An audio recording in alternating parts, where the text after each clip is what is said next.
जो problem break से पहले मैंने आपको डिस्कस किया है, सी के सिमिलर प्रॉब्लम है ये।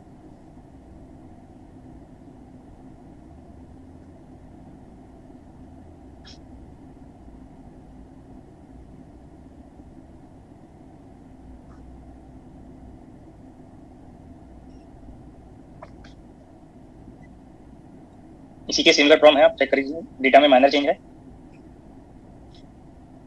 A certain amount of fluid with heat capacity Cf joule per degree centigrade is initially at temperature 0 degree centigrade.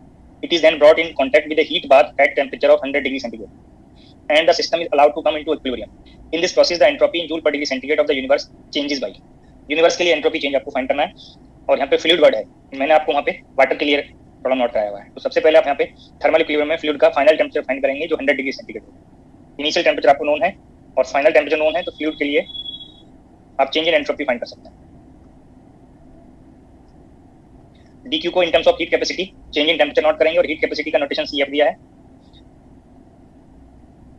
Initial temperature kelvin scale पे 273 और फाइनल टेम्परेचर केल्विन स्केल पे 373, ये रेशो आप फाइंड कर सकते हैं।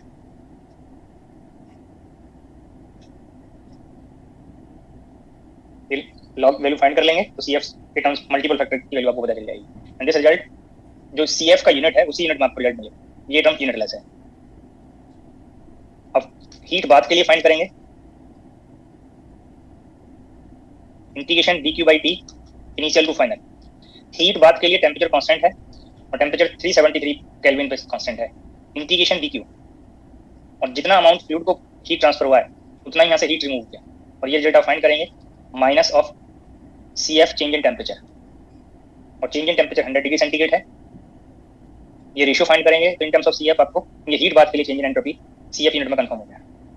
अब यूनिवर्स के लिए आपको एंट्रोपी चेंज फाइंड करना है, both type of heat entropy change को आप ऐड करेंगे तो आपको यूनिवर्स के लिए एंट्रोपी चेंज फाइंड हो जाएगा। These two numerical values find करके आप ऐड कर लीजिए।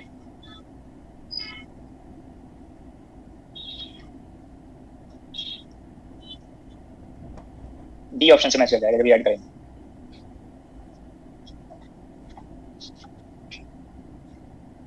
नेक्स्ट प्रॉब्लम है page number 24, problem number 26।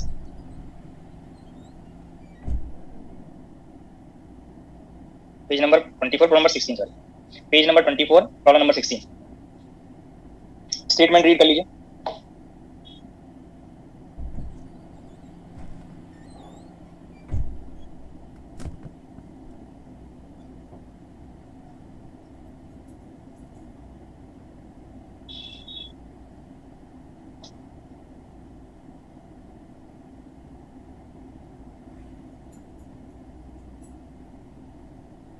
A mole of gas at initial temperature Ti comes into contact with heat reservoir at temperature Tf, and the system is allowed to reach equilibrium at constant volume. If the specific heat of the gas is Cv is equal to alpha T, where alpha is constant, the total change in entropy is। जो यहाँ पे statement में आपको ये gas के लिए specific heat दिया है Cv, इस term is molar specific heat.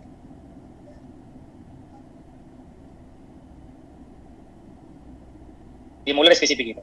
अगर ये स्पेसिफिक हीट होता है तो मास का अमाउंट आपको यहाँ पे स्टेटमेंट में गिवन होता है, तो ये मोलर वर्ड यहाँ पे गिवन नहीं है, बट आपको ये आइडिया होना चाहिए प्रॉब्लम के स्टेटमेंट से, ये मोलर स्पेसिफिक हीट है is equal to alpha T, where alpha is constant.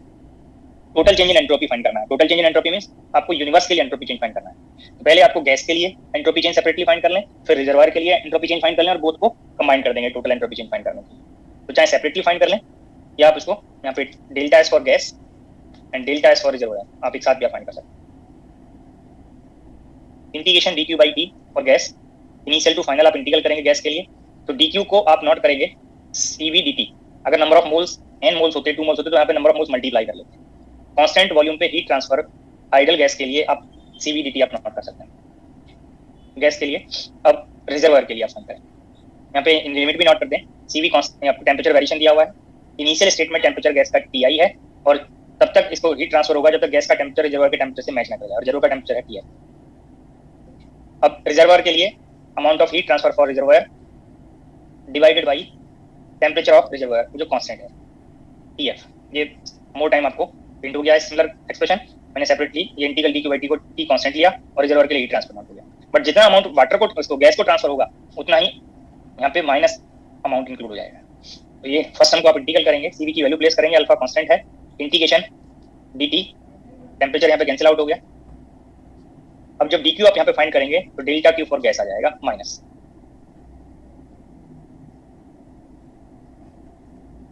Alpha tf minus ti, ये minus delta Q for gas जब आप फाइंड करेंगे तो इंटीग्रेशन सीवी dt से आप ये रिजल्ट फाइंड करें, और tf वैल्यू कांस्टेंट है। फिर से यहाँ पे आप सीवी टेम्परेचर डिपेंडेंट है, कांस्टेंट नहीं है, सीवी की वैल्यू यहाँ पे प्लेस किया तो अल्फा कांस्टेंट, और टी का इंटीग्रल करेंगे तो टी स्क्वायर बाई 2 बनेगा। ये इनिशियल स्टेट से फाइनल स्टेट पर आप इंटीग्रल करेंगे तो इनिशियल टेम्परेचर टी आई है और फाइनल टेम्परेचर टी एफ है, तो T F square minus T I square by 2, और ये 2 मैंने आउटर में नोट कर दिया।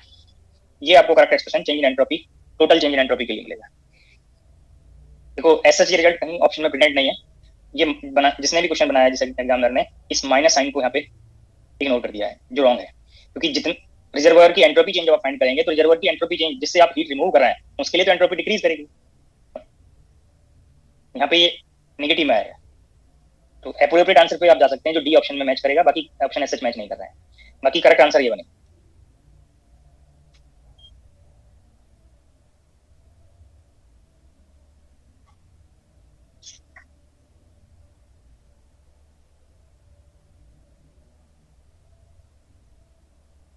स्टार्ट करते हैं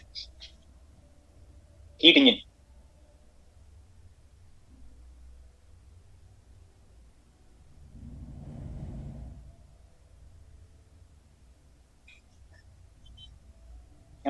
हीट इंजन इसके लिए एफिशिएंसी पे प्रॉब्लम कई बार पूछा जाता है, कार्नोट हीट इंजन पे एफिशिएंसी के लिए कई बार क्वेश्चन पूछे गए हैं, वहाँ पे कई बार वर्क डन के लिए क्वेश्चन पूछे गए हैं।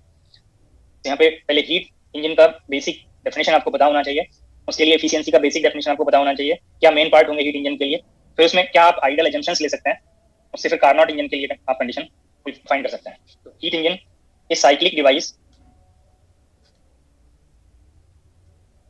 साइक्लिक प्रोसेस पे बेस्ड डिवाइस, ये साइक्लिक डिवाइस जो यहाँ पे वर्ड लिखा मैंने साइक्लिक डिवाइस, उसका मीनिंग आपको कंफर्म होना चाहिए, ये device based on cyclic process that takes heat and convert it into mechanical work is called heat engine.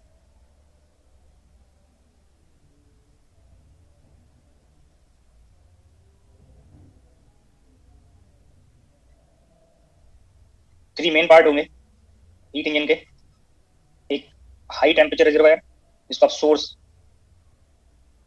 Word use करेंगे जिससे हीट सप्लाई होगा, सोर्स यहाँ पे जो वर्ड है वो हीट सोर्स के लिए है, जो हीट को सप्लाई करेगा वो हीट सोर्स है। ठीक, यहाँ पे सिंक कंसीडर करेंगे जो हीट को कलेक्ट करेगा, सिंक इसका टेम्परेचर T2 एब्सोल्यूट स्केल पे, और वर्किंग सब्सटेंस हीट ट्रांसफर के लिए आपको यहाँ पे वर्किंग सब्सटेंस की रिक्वायरमेंट होगी,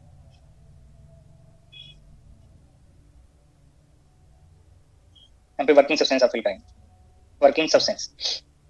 तो वर्किंग सब्सटेंस इस सोर्स से हीट का अमाउंट एब्जॉर्ब करेगा, suppose this heat is Q1, some amount of this heat sink को रिजेक्ट करेगा, दिस अमाउंट इज Q2, और वर्किंग सब्सटेंस हीट ट्रांसफर से फिर यहाँ पे जो रिमेनिंग अमाउंट होगा उससे वर्क डन होगा, और work done is the difference of these two heat transfer.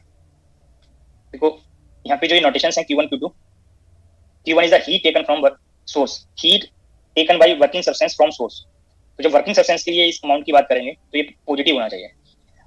Q2 heat rejected by working substance to C, तो ये अमाउंट नेगेटिव आएगा। तो यहाँ पे दोनों जो अमाउंट हैं एक प्लस है एक माइनस है, बट इस फॉर्म में ये ध्यान रखना है आपको, आगे जब चेक करें तो इस एक्सप्रेशन में ये एब्सोल्यूट वैल्यूज हैं, क्योंकि अगर आप यहाँ पे फिर से न्यूमेरिकल वैल्यू चेक करेंगे तो ये ऐड हो जाएंगे। तो Q1 Q2 in this expression are absolute values, but different notations इसलिए आपको यहाँ पे यूज किए गए हैं कि जिससे आपको पता हो कि ऐसा हो सकता है कि जब कोई प्रॉब्लम सॉल्व करें एक से ज्यादा प्रोसेस में heat taken by working substance हो तो Q1 में वो ऑल अमाउंट आ जाएगा, एक से ज्यादा प्रोसेस में हीट रिजेक्शन हो सकता है तो वो Q2 में इंक्लूड हो जाएगा, बाकी यहाँ पे वो वैल्यूज एब्सोल्यूट वैल्यूज का डिफरेंस रखा। तो ये थ्री मेन पार्ट है हीट इंजन के लिए, एक सोर्स जो हीट सोर्स वर्किंग सब्सटेंस को सप्लाई करेगा, प्रोवाइड करेगा, वर्किंग सब्सटेंस कुछ अमाउंट ऑफ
सिंक को ट्रांसफर करेगा और इस हीट ट्रांसफर के लिए आपको वर्किंग सब्सटेंस की रिक्वायरमेंट होगी। और यहाँ पे जब ये सोर्स है तो सोर्स का टेम्परेचर सिंक से ग्रेटर होगा, तो T1 ग्रेटर देन T2 है।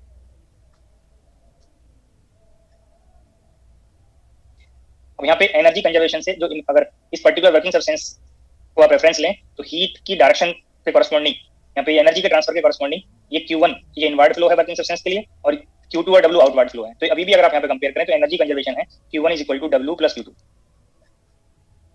अब यहाँ से W वैल्यू फाइंड करेंगे तो ये वर्क डन पर साइकिल आपको मिलेगा। तो थ्री मेन पार्ट आपको यहाँ पे मैंने हिंट कर दिया, source, working substance and sink. Efficiency of heat engine define करेंगे। नोटेशन क्वेश्चन में कुछ भी हो सकता है, बुक्स में आप डिफरेंट नोटेशन पढ़ सकते हैं। मैंने यहाँ पे ई का नोटेशन यूज कर लिया इफिशियंसी के लिए। समटाइम ये इफिशियंसी में ई नोटेशन भी हो सकता है। जब किसी डिवाइस के लिए आप वर्किंग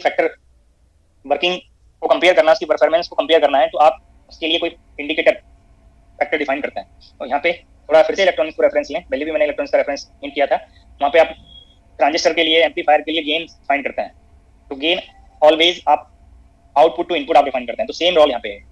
आउटपुट क्या है यहाँ पे, हीट इंजन को आप एज ए वर्क के लिए आप यूज करते हैं। जहाँ वर्क की रिक्वायरमेंट होगी तो आप वहाँ पे हीट इंजन यूज करेंगे। बट यहाँ पे जो इनपुट पार्ट है वो हीट टेकन। आप इंजन डिफरेंट टाइप के हो सकते हैं, डीजल इंजन, पेट्रोल इंजन, ठीक है। बाकी यहाँ पे जो आप यूज कर रहे हैं वो हीट इंजन के लिए एफिशिएंसी डिफाइन कर रहे हैं। तो यहाँ पे आपको इनपुट और आउटपुट का आइडिया है। वर्क डन आउटपुट पार्ट है और हीट टेकन फ्रॉम सोर्स वो इनपुट पार्ट है। तो ये एफिशिएंसी भी आप रेशियो में डिफाइन करेंगे, आउटपुट टू इनपुट। तो इजीली आप इसको डिफाइन कर सकते हैं, the ratio of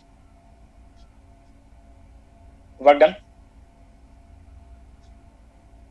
to heat taken from the source per cycle. One cycle के लिए आप ये एफिशिएंसी डिफाइन करेंगे।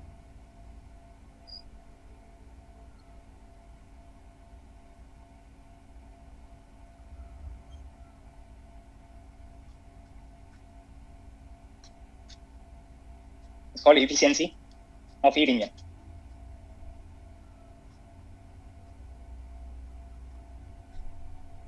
यहाँ से ये ratio W by heat taken, और हीट टेकन का नोटेशन मैंने यहाँ पे Q1 नोट किया है। W का ये फॉर्म हीट के टर्म्स में रिप्लेस करेंगे तो Q1 minus Q2 by Q1, 1 minus Q2 by Q1। This is the expression for efficiency of heat engine.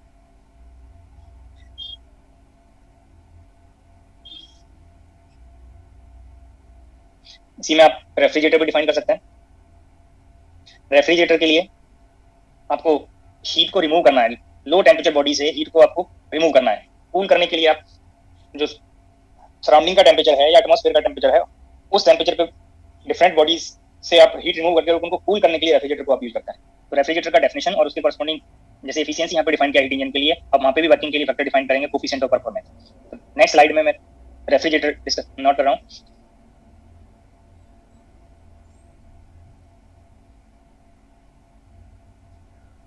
Heat engine और refrigerator both device cyclic device हैं, साइक्लिक प्रोसेस पे based होंगी। ये cyclic device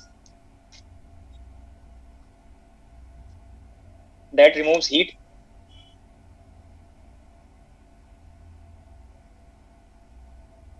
from cold body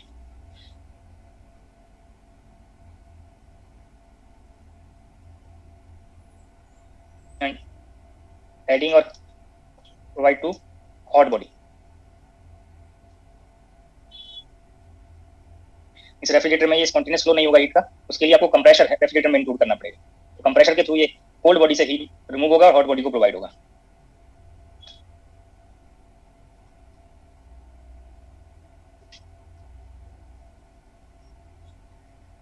इसके लिए भी फिर आप यहाँ पे ये डायग्राम ड्रॉ करेंगे, इसमें मेन पार्ट आप शो कर सकते हैं रेफ्रिजरेटर के लिए। यहाँ पे भी एक ये हॉट बॉडी और कोल्ड बॉडी के लिए यहाँ पे फिर से इसी डायग्राम को अगर आप रेफरेंस लें तो हाई टेम्परेचर पार्ट को आप यहाँ पे सोर्स कंसीडर करेंगे। जो सोर्स वर्ड है जिसमें स्पॉन्टेनियस हीट आप ट्रांसफर कर सकें, तो वो हाई टेम्परेचर पार्ट से आप ट्रांसफर करेंगे। ऐसा नहीं होगा कि यहाँ से कभी आप सोर्स और सिंक को आप रिवर्ट कर दें कि लोअर टेम्परेचर पार्ट से हीट को रिमूव करना तो सोर्स की तरह बिहेव करेगा। तो यहाँ से कंप्रेसर के थ्रू आप हीट रिमूव कर रहे हैं, स्पॉन्टेनियस नहीं हो रहा है, इसलिए सोर्स और सिंक के नोटेशन सेम रहेंगे जो इंजन पार्ट में आपने यूज किए हैं। ओनली जो इंजन में आपने हीट ट्रांसफर के लिए एरो यूज किए हैं डायरेक्शन शो करने के लिए हीट के ट्रांसफर का, उसको आप रिवर्ट कर दें, इन्वर्स कर दें, तो आप रेफ्रिजरेटर फॉर्म कर सकते हैं। यहाँ पे कोल्ड बॉडी से हीट रिमूव होगा और कितना हीट रिमूव होगा वो नोटेशंस जो मैंने हीट इंजन के लिए यूज किए हैं वो सेम रखने हैं। ये Q2 हीट टेक करेगा वर्किंग सब्सटेंस, इस पे वर्क होगा कंप्रेसर से और सोर्स को हीट ट्रांसफर करेगा Q1। तो अगर आप ये डायग्राम यहाँ पे इंजन से कंपेयर करें तो ये जो एरो के डायरेक्शन थे मैंने जस्ट अपोजिट कर दिया, तो ये रेफ्रिजरेटर के डायग्राम बन गया। फिर से एनर्जी कंजर्वेशन अगर आप अप्लाई करें तो यहाँ पे Q1 working substance inward flow W हो रहा है और Q2 हो रहा है। तो these को अगर आप ऐड करें तो जितना हीट यहाँ इनवर्ड हुआ उतना आउटवर्ड फ्लो होना चाहिए एनर्जी कंजर्वेशन से। तो Q1 is equal to Q2 plus W। इसमें W को आप Q1 माइनस Q2 नोट कर सकते हैं। इतना वर्क अगर कंप्रेसर करेगा तो Q2 हीट अगर रिमूव कर रहा है सिंक से तो सोर्स को Q1 अमाउंट प्रोवाइड हो जाएगा। तो यहाँ पे इसकी परफॉर्मेंस को कंपेयर करने के लिए कितना बेटर रेफ्रिजरेटर है आप एक फैक्टर डिफाइन करेंगे, कोफिशिएंट ऑफ परफॉर्मेंस।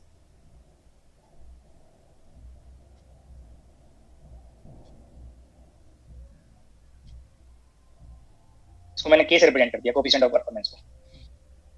फिर से रेशियो में आप डिफाइन करेंगे कोफिशिएंट ऑफ परफॉर्मेंस। अब यहाँ पे रेफ्रिजरेटर को आप यूज करते हैं वर्क डन करने के लिए तो आप यूज नहीं करेंगे, हीट रिमूवल के लिए यूज करेंगे। तो heat removal from cold body इसके लिए आउटपुट के फॉर्म में आप यूज करेंगे और work done as a input आप कंसीडर करेंगे। तो coefficient of performance is defined as the ratio of heat removal from the cold body to work done per cycle. तो K is defined as W by Q2। जो statement मैंने यहाँ पे note किया था उसी को मैंने ये फॉर्मूले वाइज नोट कर दिया। मैंने यहाँ पे जस्ट फॉर्मूला नोट किया, स्टेटमेंट आपको हिंट कर दिया है। This is the sorry Q2 by W, Q2 by W ratio of heat removal to work done per cycle. W in terms of heat transfer आपको हिंट है Q1 minus Q2। देखो मैंने यहाँ पे जो ये आपको रेफ्रिजरेटर और हीट इंजन के लिए ये एफिशिएंसी और कोफिशिएंट ऑफ परफॉर्मेंस में जो नोटेशंस हैं वो हीट के टर्म्स में आपको बताया है। अभी एक एक्सप्रेशन आप ये एब्सोल्यूट टेंपरेचर में भी पढ़ते हैं, तो अभी जस्ट आपको ये हिंट करना है कि ये ऑलवेज एप्लीकेबल नहीं है। ये फॉर्म अगर आप अप्लाई करने लगे ये तब है जब आप कार्नोट इंजन या रिवर्सिबल इंजन का कंसेप्ट ले रहे हैं। तो इसलिए यहाँ पे मैंने टेंपरेचर में नोट नहीं किया। ये कब टेंपरेचर में कन्वर्ट होगा उसके लिए कुछ कंडीशंस हैं, जब वो कंडीशन फुलफिल होंगी तब आप वो अप्लाई कर सकते हैं। अगर वहाँ मेंशन नहीं है डायरेक्ट और इनडायरेक्ट आपको हिंट नहीं किया है कि कार्नोट इंजन की या आइडल इंजन की कंडीशंस वहाँ पे इंक्लूड हो रही हैं, तब तक आप ये सोर्स और सिंक के टेंपरेचर्स में इसको नोट नहीं कर सकते हैं। ओनली हीट ट्रांसफर में आप इसको नोट कर पाएंगे। डिफरेंट डिवाइस पे बेस्ड क्वेश्चंस एग्जाम में पूछे गए हैं। मैंने सम डिवाइसेस आपको यहाँ पे नोट कर दिया, हीट इंजन, रेफ्रिजरेटर। ऐसे ही आपको कहीं पे हीट पंप वर्ड यूज होगा, तो हीट पंप हीट को फ्लो करेगा। जैसे आप अगर समर सीजन की आप बात कर रहे हैं तो एसी में भी आप हीट फ्लो कराते हैं या हीट को रिमूव कर रहे हैं। इनसाइड का टेम्परेचर आपको लोअर टेम्परेचर पे, सराउंडिंग से लोअर टेम्परेचर पे मेंटेन करना है। जब मेंटेन करना है तो आपको कंफर्म रहेगा कि रूम से आउटसाइड में हीट ट्रांसफर करेगा एसी। बट अगर आप विंटर सीजन में जाएं तो विंटर सीजन में आपको रूम को वार्म करना होता है। जब रूम को वार्म करेंगे तो हीट की डायरेक्शन का फ्लो अपोजिट हो गया, सराउंडिंग से हीट पंप रूम में फ्लो कराएगा जिससे वहां पे टेम्परेचर इंक्रीज करे। तो कई बार हीट पंप वर्ड यूज हो सकता है, उसमें कैसे उसको यूज करना है, inside temperature lower temperature, surrounding से लोअर टेम्परेचर पे मेंटेन करना है या हायर पे मेंटेन करना है, क्वेश्चन के अकॉर्डिंग आपको हिंट हो जाए। तो डिफरेंट वर्ड यूज हो सकते हैं डिवाइसेस के, बट आपको यहाँ पे हीट के फ्लो के लिए वो यूज करना है। तो 2 डिवाइसेस मैंने नोट कर दिए हैं। इसी में अगर आइडल कंडीशंस आपको इंक्लूड करनी है तो एक अपने कार्नोट इंजन या आइडल इंजन और reversible engine different word use किए होंगे। कार्नोट इंजन प्रैक्टिकली पॉसिबल नहीं है। आप किसी प्रैक्टिकल इंजन की वर्किंग को कंपेयर करने के लिए कि वो कितना बेटर परफॉर्म करना है, उसके लिए आपको कुछ रेफरेंस के लिए रिजल्ट चाहिए। उस रेफरेंस में आप यहाँ पे आइडल एजेंशंस इंक्लूड करते हुए ये कार्नोट इंजन की कंडीशन आप इंक्लूड करें। कार्नोट इंजन के रिजल्ट से कंपेयर करके आप बता सकते हैं कि कोई प्रैक्टिकल इंजन कितना बेटर परफॉर्म कर रहा है। तो कार्नोट हीट इंजन में आपको सम आइडल एजम्पशंस इंक्लूड करना है। तो कार्नोट हीट इंजन और आइडल हीट इंजन और रिवर्सिबल हीट इंजन बड़ा यूज कर सकते हैं। मैं रेफरेंस तो यहाँ पे हीट इंजन का इंक्लूड कर रहा हूँ, बट जो कंडीशन यहाँ पे आप फाइंड करेंगे वो कंडीशन रेफ्रिजरेटर में, अगर कार्नोट रेफ्रिजरेटर का कंसेप्ट ले रहे हैं या रिवर्सिबल रेफ्रिजरेटर का कंसेप्ट ले रहे हैं तब वो एप्लीकेबल हो जाएगा। तो कार्नोट हीट इंजन में जो आप मेन पार्ट लेंगे, जो हीट इंजन के लिए मेन पार्ट थे, उनमें आपको आइडल कंडीशंस इंक्लूड करना है जो प्रैक्टिकली पॉसिबल नहीं। जो यहाँ पे आपने सोर्स कंसीडर किया है, यहाँ पे आपने हीट इंजन में जो सोर्स कंसीडर किया है, इसका टेम्परेचर चेंज हो सकता है। ये कोई बॉडी हो सकता था यहाँ पे, और बॉडी से अगर आप हीट रिमूव करेंगे और हीट प्रोवाइड करेंगे तो इसका टेम्परेचर चेंज हो जाएगा। बट अगर आप इसका टेम्परेचर कांस्टेंट करना है, ये T1 को कांस्टेंट करना है, तो आप यहाँ पे रिजर्वायर कंसीडर कर सकते हैं। तो सोर्स यहाँ पे आप कंसीडर करेंगे कार्नोट इंजन में। सोर्स के लिए आप अजम्पशन लेंगे जो प्रैक्टिकली पॉसिबल नहीं है, एक hot reservoir with infinite heat capacity.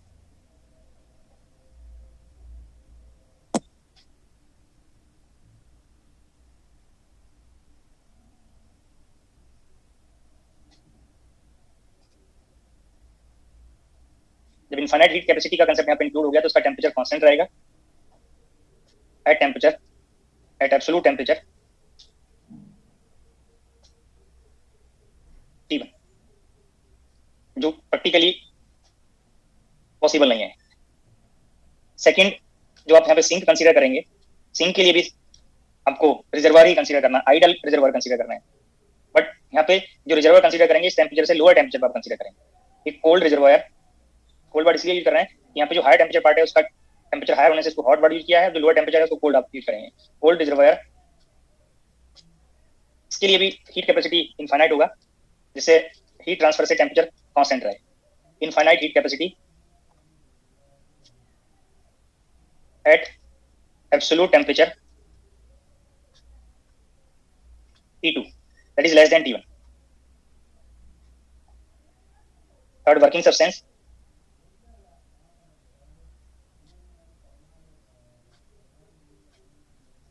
Working substance यहाँ पे आइडल गैस कंसीडर करेंगे। आइडल गैस प्रैक्टिकली पॉसिबल नहीं है। आइडल गैस जैसी वर्ड आपने यहाँ पे यूज किया, तो आइडल गैस के जो एजम्पशंस हैं वो ऑटोमेटिकली यहाँ पे इंक्लूड हो जाएंगे कि आइडल गैस की एनर्जी ओनली टेम्परेचर का फंक्शन होगा। मॉलिक्यूल्स में यहाँ पे म्यूचुअल इंटरेक्शन का एब्सेंट रहेगा। पोटेंशियल एनर्जी यहाँ पे इंक्लूड नहीं करनी है, ओनली काइनेटिक एनर्जी इंक्लूड करनी है। तो वेरियस एजम्पशंस आपको यहाँ पे आइडल गैस वर्ड से इंक्लूड हो गए। और भी सब एजम्पशंस आपको यहाँ पे इंक्लूड करना है। वर्किंग सब्सटेंस, जब आप यहाँ पे सोर्स और सिंक के कॉन्टेक्ट में लाएंगे तो वर्किंग सब्सटेंस क्योंकि गैस है उसको आपको किसी कंटेनर में फिल करना होगा। तो यहाँ पे सिलेंडर पिस्टन अरेंजमेंट के लिए भी कुछ कंडीशंस आपको इंक्लूड करनी है, ये नोट करेंगे यहाँ पे। ये सिलेंडर गैस को फिल करने के लिए, ट्रांसफर के लिए आपको गैस को किसी सिलेंडर में फिल करना होगा। ये सिलेंडर विद परफेक्टली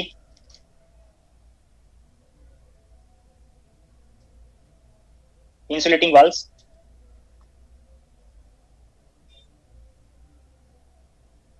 ये cylinder with perfectly insulating valves but perfectly conducting base.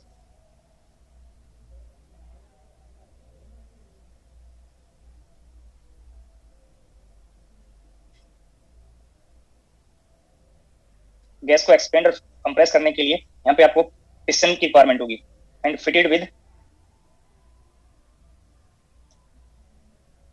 Perfectly insulating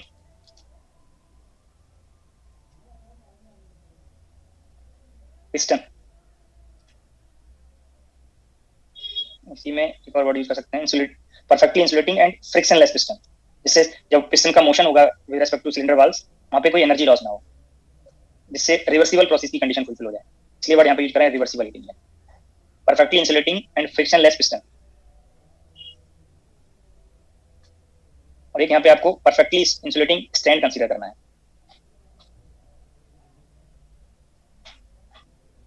perfectly insulating stand.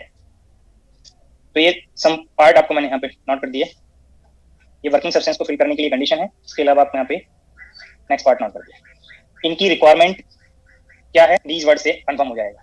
जो कंडीशंस प्रैक्टिकली पॉसिबल नहीं है, आप ये एजम्पशंस ले रहे हैं। कोई भी मटेरियल की कैपेसिटी इनफाइनाइट नहीं हो सकती।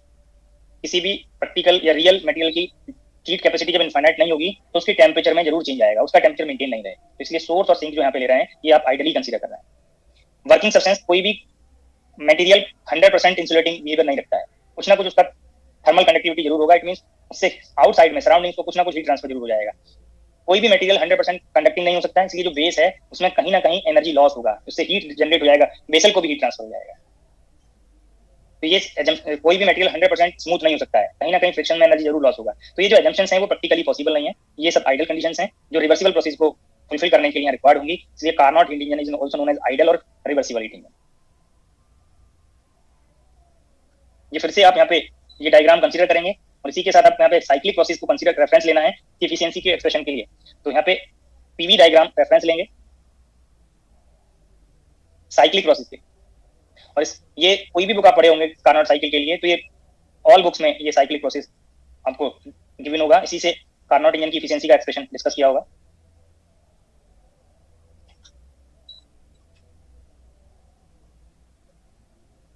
ये प्रोसेस ये आइसोथर्मल प्रोसेस। और दीज टू पार्ट में आप चेक कर सकते हैं, वॉल्यूम चेंज हो रहा है, वॉल्यूम इंक्रीज हो रहा है। ए और बी पार्ट पे जाए, ए से बी में और बी से सी में, ये वॉल्यूम को कंपेयर कर सकते हैं। ए से बी पे जाने पे वॉल्यूम इंक्रीज हो रहा है, बी से सी पे जाने पे वॉल्यूम इंक्रीज हो रहा है। और ये जो साइक्लिक प्रोसेस है वो वर्किंग सब्सटेंस के लिए है। एरो मैंने लाइक दिस शो कर दिया। तो A to B process isothermal expansion. This cyclic process consists of 4 individual processes. First process AB is called isothermal expansion at temperature T1. This process isothermal compression at temperature T2, and B2C and D2A, these two processes are adiabatic processes. This is adiabatic expansion.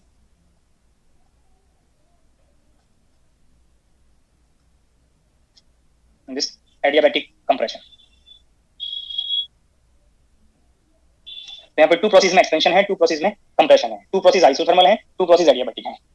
तो ये पहले तो इस process को आपको यहाँ पे मैं थोड़ा हिंट कर दूं कैसे ये प्रोसेस पॉसिबल है। साइक्लिक प्रोसेस पॉइंट ए से स्टार्ट करते हैं। ए पॉइंट पे जो आप ये पर्टिकुलर सिलेंडर लेंगे, इस सिलेंडर में आपने आइडल गैस के एक पर्टिकुलर अमाउंट को फिल कर दिया और ये पिस्टन से सिलेंडर को क्लोज कर दिया। अब इस पर्टिकुलर सिलेंडर को आप इस सोर्स के कॉन्टेक्ट में लाएंगे। इट मीन्स इस सोर्स यहाँ पे जो एक अपने ह्यूज वेसल कंसीडर कर लिया, उसमें एक कोई अमाउंट फिल किया हुआ है सोर्स हीट सप्लाई करने के लिए, कोई पर्टिकुलर मटेरियल आप कंसीडर कर सकते हैं जिसका टेम्परेचर T1 है, वेरी लार्ज अमाउंट है। तो इस पर्टिकुलर ह्यूज वेसल में आपने सिलेंडर को प्लेस कर दिया। उस सिलेंडर का जो बेस पार्ट है, बॉटम पार्ट है, वो परफेक्टली कंडक्टिंग है। उस कंडक्टिंग बेस से जो भी आपने यहाँ पे मटेरियल फिल किया है उससे हीट सप्लाई होगा वर्किंग सब्सटेंस को। कब तक हीट सप्लाई होगा? जब तक वर्किंग सब्सटेंस का आइडल गैस का टेम्परेचर T1 पे कांस्टेंट ना हो जाए, थर्मल इक्विलिब्रियम एस्टैब्लिश ना हो जाए। तो इनिशियली ए पॉइंट की जो स्टेट है वो आपको मेंटेन हो गया। ये पॉइंट सभी को क्लियर हो गया? देखो थोड़ा इसको रिलेट कर सकते हैं। जब कभी आप लोग कहीं आपको जाना हो तो कई बार होता है कि आपने घर पे टी बनवा लिया और जल्दी जाना है, तो आप इतनी जल्दी उस टी को नहीं पी पाते हैं ज्यादा टेम्परेचर होने की वजह से। तो कई बार उसको आप टेम्परेचर को डिक्रीज कराते हैं। कैसे डिक्रीज कराते हैं? किसी वेसल में आपने पानी भर लिया जिसका टेम्परेचर टी के टेम्परेचर से कम है, आप किसी मेटल के अपने ग्लास में टी को फिल किया और उस वेसल में प्लेस कर दिया। तो मेटल थर्मली कंडक्टिंग है, तो टी से हीट ट्रांसफर होगा वाटर को और टी का टेम्परेचर डिक्रीज करने लगेगा। तो वही प्रोसेस यहाँ पे है। एक मैंने रियल आपको एग्जांपल बताया, बट यहाँ पे आपको ideal assumptions, various assumptions consider किए हैं। आपने huge amount of infinite heat capacity का सोर्स लिया है और यहाँ पे आपने किसी सिलेंडर में गैस को फिल किया और प्लेस कर दी। इस बॉटम पार्ट से हीट ट्रांसफर करेगा और तब तक हीट ट्रांसफर करेगा जब तक इस सिलेंडर के इनसाइड में जो आइडल गैस है उसका टेम्परेचर इस सोर्स के टेम्परेचर T1 से मैच ना कर जाए, और जैसे ही मैच करेगा ये हीट ट्रांसफर स्टॉप हो जाए। अब इस गैस में, इस सिलेंडर में जो गैस फिल है उसका टेम्परेचर T1 है। आप चेक करिए, ए पॉइंट पे टेम्परेचर T1 है। अब ए पॉइंट से बी पॉइंट तक प्रोसेस आइडल गैस पे करना है। ये इंडिकेटर डायग्राम ये साइक्लिक प्रोसेस वर्किंग सब्सटेंस के लिए, आइडल गैस के लिए है। अब यहाँ पे आपने पहले सिलेंडर में गैस का कोई पर्टिकुलर अमाउंट फिल किया हुआ है और ए पॉइंट पे इस पिस्टन की पोजीशन, इस ए पॉइंट के लिए ये पिस्टन की पोजीशन है। अब इस पे सम वेट प्लेस किए हुए हैं। इन वेट से जितना प्रेशर जनरेट हुआ इस गैस के मॉलिक्यूल से जो इनसाइड प्रेशर है उससे बैलेंस हो गया, ये पिस्टन फिक्स हो गया। अब यहाँ से अगर आप सम वेट को यहाँ से रिमूव कर दें तो इनसाइड प्रेशर क्योंकि लार्ज है, आइडल गैस का प्रेशर टेम्परेचर डिपेंडेंट होता है, तो इनसाइड का टेम्परेचर लाइक दिस है कि उसका प्रेशर इसको सब बैलेंस किए हुए है। जब यहाँ से अगर आप ये एक वेट को रिमूव करेंगे तो ये इस पर्टिकुलर पोजीशन के रेस्पेक्ट में अपवार्ड मूव करेगा। सपोज न्यू पोजीशन ये बन गया। अब यहाँ पे मैंने इसके रेस्पेक्ट में वेट का डिफरेंस भी शो कर दिया। अब ये जो गैस होगा वो एक्सपेंड कर गया। आप चेक कर सकते हैं इसका वॉल्यूम, सिलेंडर का वॉल्यूम चेंज हो गया जहाँ पे गैस फिल था, तो ये बी पॉइंट पे आ गया। तो आप चेक कर सकते हैं यहाँ से जब आप इसको एक्सपेंड करा रहे हैं, वेट को रिमूव कर रहे हैं, तो अभी भी जो सिस्टम है वो सोर्स के कॉन्टेक्ट में है। सोर्स में आप वो प्लेस किया हुआ है, जो लार्ज टेम्परेचर T1 वाला रिजर्वायर है उसी में आपने अपने सिलेंडर को प्लेस किया हुआ है। तो टेम्परेचर मेंटेन है T1 पे, ओनली वेट को रिमूव किया तो ये अपवार्ड मूव करके गैस एक्सपेंड कर गया। तो फर्स्ट प्रोसेस यहाँ पे ए से बी आइसोथर्मल एक्सपेंशन है टेम्परेचर T1।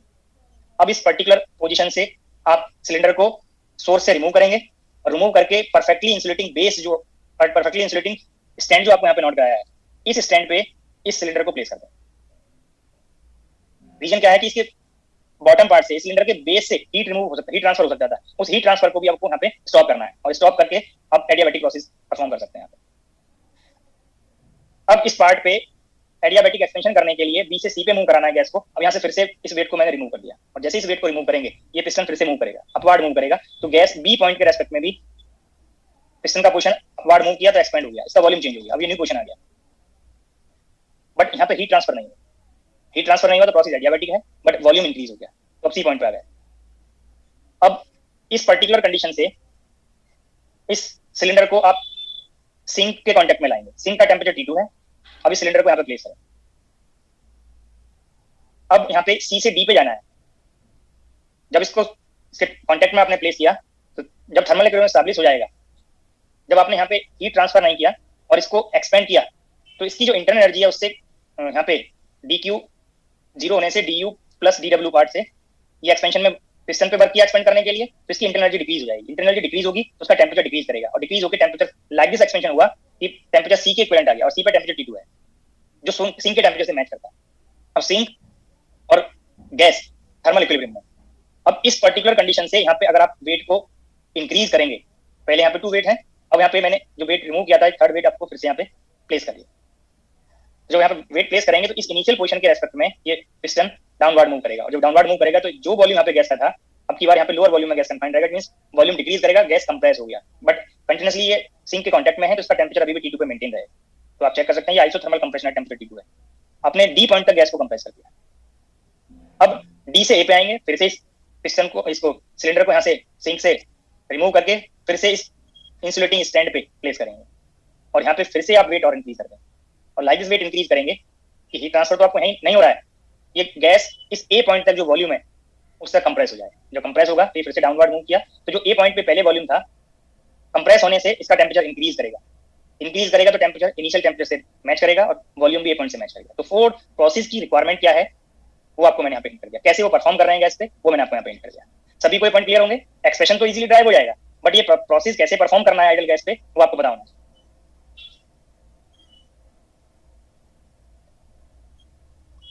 आगे कंटिन्यू करें, पॉइंट सभी को क्लियर हो गए? Yes sir. अब यहाँ पे ए टू बी प्रोसेस के लिए आपको फाइंड करना है, ये जो एक्सप्रेशन अभी आपने एफिशिएंसी के लिए फाइंड किया था हीट इंजन के लिए, ये Q1 Q2 को टेम्परेचर से रिलेट करना है, तो हमें Q1 Q2 की वैल्यू कैलकुलेट करनी है, और Q1 आपको यहाँ पे बताया हुआ है Q1 is the heat taken by working substance from the source at temperature T1। यहाँ पे आप नोट करेंगे the heat taken by working substance,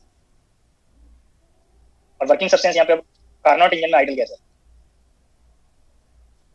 the heat taken by working substance from source at temperature T1, ये heat का notation Q1। अब आपको जो heat transfer A to B process के लिए है वो Q1 है, और ये प्रोसेस आइसोथर्मल प्रोसेस है, और आइसोथर्मल प्रोसेस के लिए आइडल गैस के लिए हीट ट्रांसफर पे आपको मोर क्वेश्चंस डिस्कस हुए हैं, चाहे आप फिर से फाइंड कर लें integral dq for A to B process isothermal process है, du प्लस dw करेंगे, और dw को यहाँ पे एक्सपेंशन पार्ट से pdv करेंगे।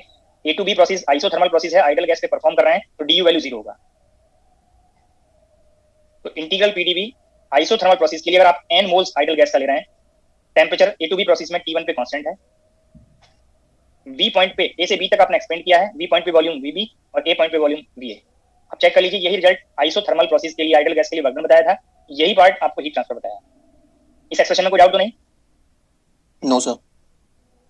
ये आप चेक भी कर सकते हैं, आपको कभी प्रॉब्लम में ये हिंट ना किया हो कि हीट टेकन क्या है, हीट रिजेक्शन क्या है, तो आप चेक कर लीजिए B पॉइंट पे A पॉइंट के रेस्पेक्ट में वॉल्यूम की वैल्यू लार्ज है, और ln में जब रेशियो 1 से ग्रेटर होगा तो ln वैल्यू पॉजिटिव आएगा, और पॉजिटिव होगा ये पर्टिकुलर अमाउंट पॉजिटिव है, तो ऑटोमेटिकली आपको यहाँ पे पता चल रहा है कि this is heat taken by working substance या heat given to the working substance. आपको पहले बताया कि पॉजिटिव होता है heat given to the system, तो यहाँ पे गैस आइडल गैस को आप सिस्टम ले रहे हैं तो ये वर्किंग सब्सटेंस को यहाँ पे हीट प्रोवाइड हो रहा है, ये पॉजिटिव पार्ट है।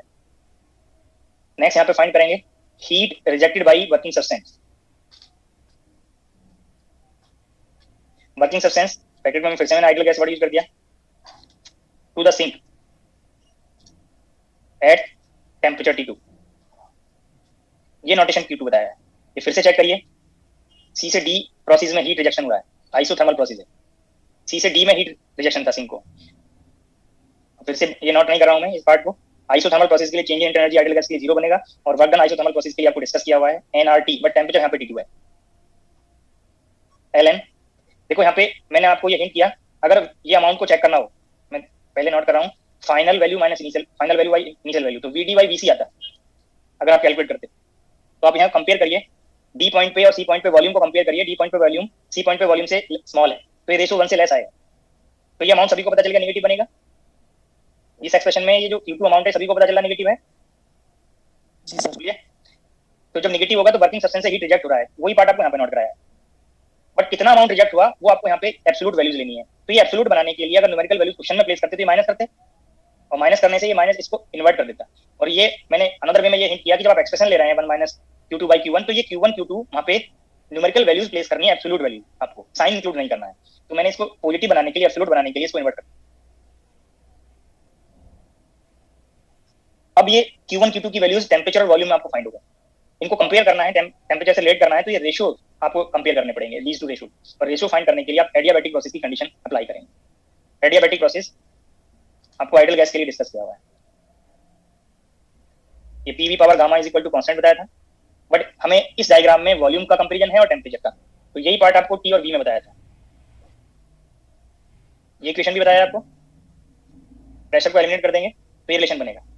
आप बीसी प्रोसेस के लिए पहले एडियाबैटिक प्रोसेस, बीसी प्रोसेस के लिए आप टी और वी के टर्म्स में एडियाबैटिक इक्वेशन ऑफ स्टेट में डेटा प्लेस करेंगे।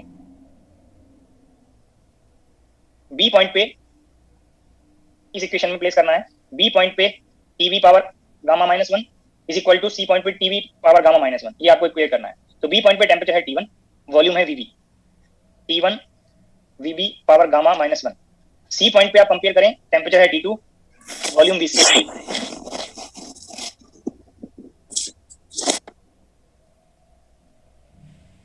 ये BC प्रोसेस के लिए हो गया।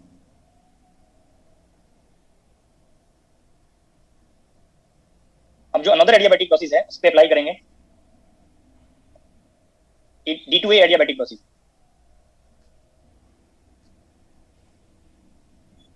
ए पॉइंट पे और डी पॉइंट पे ये रिलेशन को इक्वल करेंगे, तो ए पॉइंट पे टेम्परेचर है T1 और वॉल्यूम है VA, डी पॉइंट पे टेम्परेचर है T2 और वॉल्यूम है VD। अब यहाँ पे आप ये रेशियो कंपेयर करें, हमें VB बाई BA और VC बाई BD को कंपेयर करना है। अगर आप इस रिलेशन में इस रिलेशन से डिवाइड कर दें, तो लेफ्ट साइड को डिवाइड किया तो टेम्परेचर एलिमेंट हो गया, VB by BA power gamma -1 is equal to VC by BD power gamma -1। अगर यहाँ पे टू डिफरेंट क्वांटिटीज के पावर वाले रिजल्ट्स मैच करते हैं और पावर मैच करेगा तो बेस पार्ट भी मैच करेगा, तो यहाँ से आपको ये कंफर्म हो गया ratio VB by BA is equal to VC by BD। अब इस रेशियो को आप Q1 बाई Q2 टेम्परेचर से आपको रिलेट करना था, nRT1 ln VB by BA divided by nRT2 ln VC by BD, और आप कंपेयर कर सकते हैं, ये रेशियोज मैच करते हैं तो लॉग वैल्यू भी मैच करेगी, तो ये कैंसिल आउट हो जाएंगे, ये टर्म कैंसिल आउट हो गए। तो कार्नोट साइकिल के लिए, रिवर्सिबल साइकिल के लिए आपको यहाँ पे एक कंडीशन पता चल गया, Q1 by Q2 is equal to T1 by T2। Heat transfer in terms of temperature at absolute scale आपको पता चल गया। मैंने फाइंड तो किया ये हीट इंजन के लिए, but this is valid for any device based on Carnot cycle, और कार्नोट का जो साइकिल है वो रिवर्सिबल साइकिल है। यही कार्नोट रेफ्रिजरेटर के लिए भी वैलिड होगा, यही कार्नोट हीट पंप के लिए भी वैलिड होगा। जितनी भी रिवर्सिबल डिवाइस बनेंगी वो सबके लिए वैलिड है, valid for any device based on Carnot cycle, Carnot cycle और रिवर्सिबल साइकिल।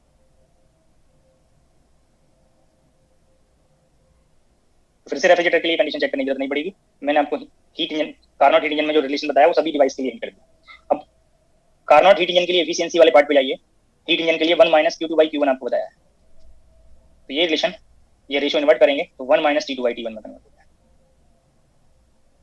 और इस एक्सप्रेशन में आप कंपेयर कर सकते हैं, अगर कोई अनदर इंजन आप लेते तो ये जो अमाउंट ऑफ हीट है वो मास पे डिपेंड करता है, नंबर ऑफ मोल्स पे डिपेंड करता है, उसकी स्पेसिफिक हीट पे डिपेंड करेगा। इट मींस ये फॉर्म में जो एफिशिएंसी है Q1 Q2 के टर्म्स में जो एफिशिएंसी है, ये वर्किंग सब्सटेंस के नेचर पे भी डिपेंड करेगा कि आपने मोनोटोमिक, डायटोमिक, ट्राइटोमिक कौन सा गैस लिया है, उसका स्पेसिफिक हीट की वैल्यू अगर चेंज करेंगे तो amount of heat transfer change हो जाता है, उसका कितना अमाउंट लिया है, तो नेचर और अमाउंट दोनों पे डिपेंड करता है इस फॉर्म से। बट इस पार्ट पे जाइए, यहाँ पे वर्किंग सब्सटेंस का कोई पार्ट इन्वॉल्व नहीं हुआ, तो efficiency of Carnot heat engine और reversible engine is independent of nature and amount of working substance.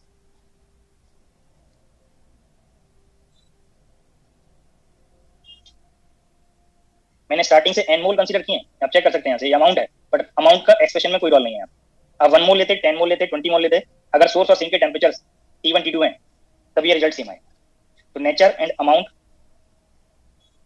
Of working substance, देखो नेचर का जो वर्ड यहाँ पे मैंने यूज किया है कि आप मोनोटोमिक से डायटोमिक पे जा रहे हैं, बट आपको इंक्लूड वर्किंग, यहाँ पे वर्किंग सब्सटेंस में आइडल गैस ही करना है। अगर आइडल गैस के अलावा आप कोई रियल गैस कंसीडर कर लेंगे तब ये रिलेशन नहीं बनेगा, क्योंकि आइडल गैस की जो इंटरनल एनर्जी है वो टेम्परेचर डिपेंडेंट है, तो उसको मॉलिक्यूल के म्यूचुअल इंटरेक्शन में आपको कोई एनर्जी वेस्ट नहीं करना पड़ेगा। अगर आप रियल गैस लेंगे तो वहाँ पे रियल गैस के जो मॉलिक्यूल्स होंगे उनमें इंटरेक्शन प्रेजेंट होगा, तो उनके रिलेटिव मोशन के कॉरस्पॉन्डिंग कुछ एनर्जी का पार्ट, हीट का कुछ पार्ट वहाँ पे यूज हो जाएगा, जिससे आपको वहाँ पे लेस वर्क मिलेगा। तो ये जो पार्ट है सिस्टम इनिशियली सेम स्टेट में रिटर्न करेगा, तो आइडल गैस के केस में ऐसा पॉसिबल है कि सेम अमाउंट से आप हीट ट्रांसफर करके आप उसको इनिशियल स्टेट में रिटर्न कर पाए। अदरवाइज सेम स्टेट में रिटर्न करने के लिए आपको मोर अमाउंट में हीट ट्रांसफर करना पड़ेगा, या लेस वर्क होगा तो वहाँ पे, और लेस वर्क होगा तो सिस्टम इनिशियल स्टेट में रिटर्न नहीं करेगा। तो ये कंडीशन होना तो चाहिए आइडल गैस ही, बट वो मोनोटॉमिक है, डायटोमिक है, ट्राइटोमिक है, इस नेचर से इंडिपेंडेंट है।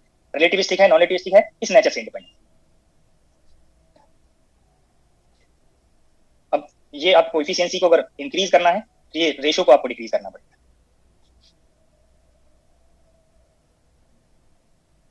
अगर आप सोर्स और सिंक को सेम यहाँ पे फिक्स कर दें कि एक सोर्स आपने कंसीडर किया जिसका टेम्परेचर T1 है, सिंक आपने कंसीडर किया जिसका टेम्परेचर T2 है, उसमें आप कोई two different Carnot engine consider कर रहे हैं। टू डिफरेंट कार्नोट इंजन का मीनिंग क्या है कि वर्किंग सब्सटेंस को आपने चेंज कर दिया। आइडल गैस कंसीडर किया, एक में मोनोटोमिक, एक में डायटोमिक, तो चाहे जितने आप सोर्स और सिंक के और रेफरेंस फिक्स करके आप कितने आप रिवर्सिबल इंजन कनेक्ट कर दें बीच सोर्स और सिंक में, उनका एफिशिएंसी सेम है।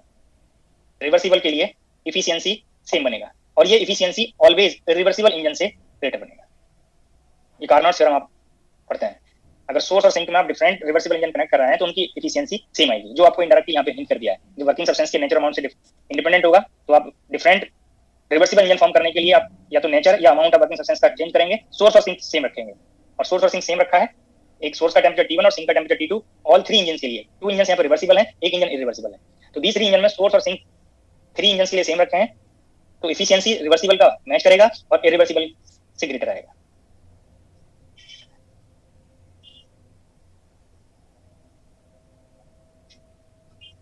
यही कंडीशन जो आपको मैंने इस cyclic device, cyclic process idol gas के लिए डिस्कस किया है, तो एक पार्ट और यहाँ पे नोट कर सकते हैं।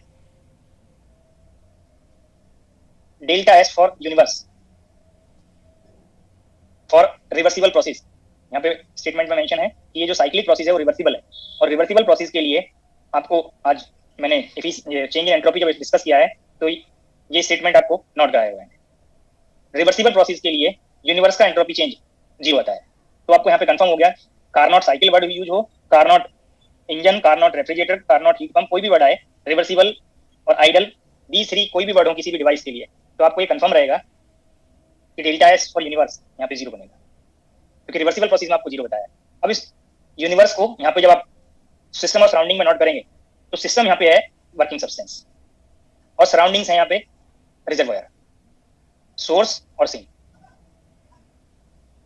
तो यूनिवर्स के लिए यहाँ पे ओनली 3 पार्ट कंसीडर करने हैं। these 3 पार्ट के अलावा कोई और यहाँ पे इंटरेक्शन नहीं है। तो वर्किंग सब्सटेंस सिस्टम हो गया, सोर्स और सिंक सराउंडिंग्स हो गए। अब आपको यहाँ पे कंफर्म है कि जो एंट्रोपी है, ये पॉइंट पे अलर्ट रहेंगे, डाउट नहीं होना चाहिए। मैंने एक कॉमन स्टेटमेंट लास्ट लेक्चर में नोट कराया है, आज किसी ने डाउट पूछा था दैट टाइम पे मैंने ये हिंट भी किया कि मैंने स्टेटमेंट नोट कराया है। For any state function change in cyclic process will be 0। ये स्टेटमेंट रिकॉल हो रहा होगा। और एग्जाम्पल पे जाइए, स्टेट फंक्शन के एग्जाम्पल में internal energy, Gibbs free energy, entropy भी नोट कराया हुआ। तो change in entropy for cyclic process 0 बनेगा। तो delta S for working substance, मैं कार्नोट रिवर्सिबल साइकिल की बात कर रहा हूँ। अगर कहीं रिकॉर्ड होगा तो आप अप्लाई कर सकते हैं। तो वर्किंग सब्सटेंस क्योंकि जिस स्टेट से स्टार्ट हो रहा है उसी स्टेट में रिटर्न कर रहा है, तो साइक्लिक प्रोसेस है। और रिवर्सिबल नॉट, अगर इरिवर्सिबल साइक्लिक प्रोसेस होता तभी जरूरी नहीं कि 0 बने। तो ये वर्किंग सब्सटेंस के लिए भी साइक्लिक प्रोसेस की कंडीशन से 0 बना। यूनिवर्स के लिए 0 बना रिवर्सिबल साइक्लिक प्रोसेस की कॉरस्पॉन्डिंग, रिवर्सिबल वर्ड से यूनिवर्स के लिए और सिस्टम के लिए साइक्लिक प्रोसेस वर्ड से। अब जैसे ही आप यहाँ पे प्लेस करेंगे तो ये सोर्स और सिंक के लिए एंट्रोपी चेंज का सम 0 बनेगा। अगर कहीं आगे रिक्वायर्ड होगा तो ये अप्लाई कर सकते हैं।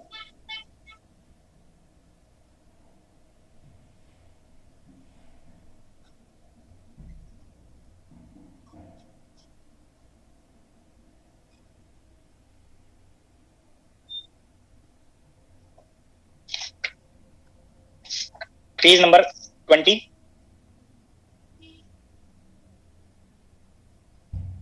चलिए इजी प्रॉब्लम सॉल्व कर लीजिए। Page number 8, problem number 12, statement read कर लीजिए। Page number 8, problem number 12।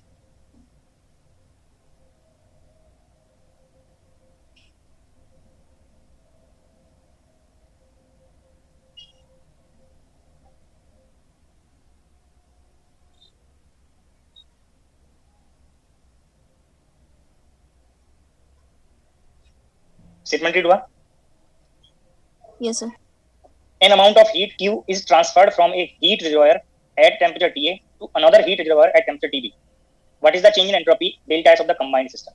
देखो इसको आप मैंने कार्नोट इंजन के तुरंत बाद ये प्रॉब्लम नोट कराया, इसका मतलब ये नहीं कि कार्नोट इंजन पे बेस क्वेश्चन है, जस्ट जो आगे मुझे पॉइंट डिस्कस करना था उसमें आपको जो इस प्रॉब्लम के लिए प्रेफरेंस दिया है। तो यहाँ पे 2 रिजर्वायर है कंबाइंड सिस्टम में, वर्किंग सब्सटेंस नहीं है। जब तक हीट इंजन का वर्ड यूज ना करे, कार्नोट इंजन का वर्ड यूज ना करे, वहां वर्किंग सब्सटेंस इंक्लूड नहीं होगा। ओनली 2 रिजर्वायर है यहाँ पे, एक हाई टेम्परेचर रिजर्वायर है, एक लो टेम्परेचर रिजर्वायर है। हाई टेम्परेचर रिजर्वायर से लो टेम्परेचर रिजर्वायर को हीट ट्रांसफर हो रहा है। An amount of heat Q is transferred from a heat reservoir at temperature TA to another heat reservoir at temperature TB. What is the change in entropy of combined system?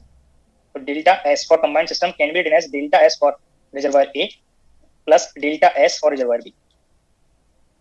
Integration dq by T for reservoir A, integration dq by T for reservoir B. और reservoir का आपको मैंने hint किया कि temperature constant होता है, तो ए reservoir का टेम्परेचर कांस्टेंट है TA पे। Integration dq for reservoir A, integration B reservoir का टेम्परेचर TB पे कांस्टेंट है, integral dq for reservoir B। अब आपको स्टेटमेंट में ये मेंशन किया हुआ कि हीट कहां से कहां पे ट्रांसफर हो रहा है। रिजर्वायर B को प्रोवाइड हो रहा है तो ये अमाउंट प्लस आएगा, रिजर्वायर A से रिमूव हो रहा है तो ये अमाउंट नेगेटिव आएगा, और अमाउंट आपको दिया हुआ है तो minus Q by TA plus Q by TB। अब ये ऑप्शन में सेलेक्ट कर सकते हैं।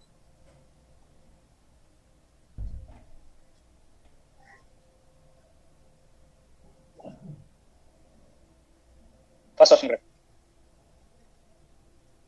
चेंज इन एंट्रोपी के मोर प्रॉब्लम्स पहले डिस्कस किए हैं, ये रिजर्वायर का कंसेप्ट पहले बताया हुआ है, वो आपको यहाँ पे इंक्लूड है। नेक्स्ट प्रॉब्लम जो डिस्कस करना था पेज नंबर 20 पे, problem number 2, page number 20, problem number 2। A Carnot cycle operates on a working substance between two reservoirs at temperature T1 and T2 with T1 greater than T2. During each cycle, an amount of heat Q1 is extracted from the reservoir at temperature T1 and amount Q2 is delivered to reservoir at temperature T2. Which of the following statement is incorrect? अब यहाँ पे statements को compare करते जाइए और जो points मैंने यहाँ पे डिस्कस किए हैं वो आप चेक कर सकते हैं। ये हीट इंजन के लिए कंडीशन बताया, वर्क डन पर साइकिल, यही फॉर्म मैंने आगे यूज किया है, चेक कर सकते हैं। वर्क डन पर साइकिल से यही पार्ट आया। एक एक्स्ट्रा कंडीशन और यहाँ पे यूज होगा जो आपको ड्राइव करा दिया है, और इफिशियंसी आप डिफाइन करते हैं पर साइकिल। फर्स्ट ऑप्शन पे जाइए, work done in one cycle is Q1 minus Q2, correct होगा। जो मैंने आपको डिस्कस किए हैं ये सारे एक्सप्लेनेशंस, ऑल ऑप्शंस के एक्सप्लेनेशन इन्हीं आर्टिकल्स में इंक्लूड हो गए। Work done per cycle Q1 minus Q2 बताया हीट इंजन में, जो कार्नोट हीट इंजन के लिए भी करेक्ट है। जब ये फॉर्म मैंने यूज कर लिया तो वर्क डन पर साइकिल यहाँ पे भी तो Q1 माइनस Q2 हुआ, इसी को तो सिर्फ टेम्परेचर में कन्वर्ट किया है विद दिस कंडीशन। तो फर्स्ट स्टेट ऑप्शन करेक्ट है, work done one cycle is Q1 minus Q2। Second option भी करेक्ट है, आप चेक कर लीजिए इस पार्ट को, इसी रेशियो को आप Q1 by T1 is equal to Q2 by T2 note कर सकते हैं। सेकंड स्टेटमेंट भी करेक्ट है। अब थर्ड स्टेटमेंट पे जाइए, entropy of water reservoir decreases.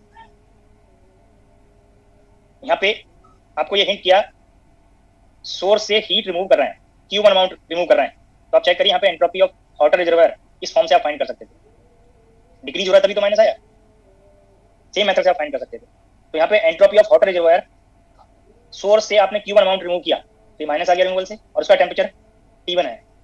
Q1 amount absolute है, T1 अमाउंट एब्सोल्यूट है, ये रेशियो पॉजिटिव हुआ और उस माइनस से change in entropy of source क्या बना, नेगेटिव आया। तो ये थर्ड स्टेटमेंट भी करेक्ट है।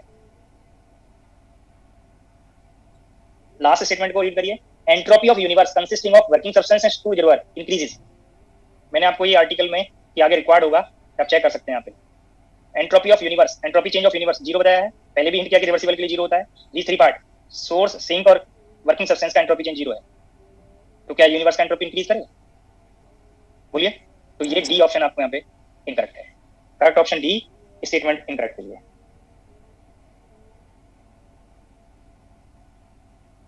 ठीक है, ऑल पार्ट मैंने कार्नोट इंजन, हीट इंजन में वो डिस्कस किया हुआ है जो इसके लिए रिक्वायर्ड थे। मैंने ऑल फोर ऑप्शन को यहाँ पे हिंट कर दिया।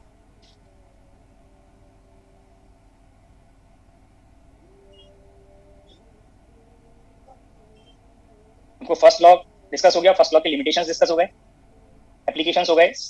सेकंड लॉ एक साथ ऑल स्टेटमेंट आ जाए। आपको मैंने पहले चेंज इन एंट्रोपी बताया, हीट इंजन बताया, रेफ्रिजरेटर बताया, तो different statement regarding second law of thermodynamics पढ़ते हैं। सेकंड लॉ की रिक्वायरमेंट क्या है वो भी आपको हो गया। फर्स्ट लॉ के लिमिटेशन को ओवरकम करने के लिए आपको न्यू लॉ की रिक्वायरमेंट है, जो आप सेकंड लॉ से आप उसको लिमिटेशन को एलिमिनेट करेंगे। सेकंड लॉ अगर वायलेट होगा किसी पर्टिकुलर प्रोसेस में तो वो प्रोसेस अलाउड नहीं होगा। तो जिस प्रोसेस के लिए, जिस डायरेक्शन के लिए सेकंड लॉ वायलेशन होगा वो प्रोसेस, वो डायरेक्शन रॉन्ग हो जाएगा, वो प्रोसेस फॉरबिडन हो जाएगा। तो जो लिमिटेशन थी फर्स्ट लॉ की कि वो correct direction of heat transfer नहीं बताता है, प्रोसेस पॉसिबल होगा या नहीं, प्रोसेस अलाउड होगा या फॉरबिडन होगा वो नहीं बताता है, वो सेकंड लॉ बताएगा।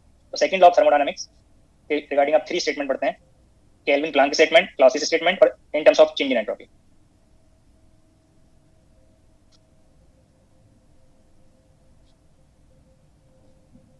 First statement Kelvin Planck statement.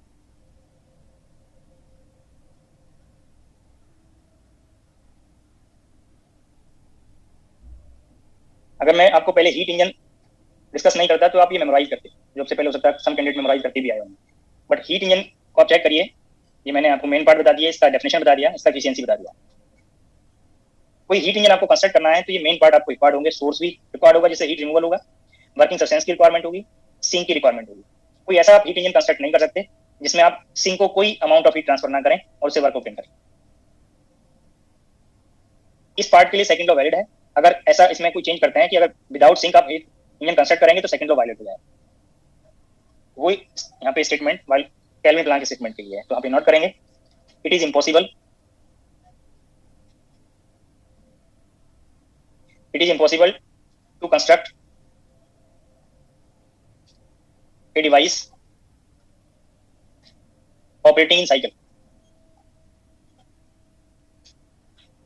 like this भी आप नोट कर सकते थे, to construct a cyclic device that takes heat from source or higher temperature body and converts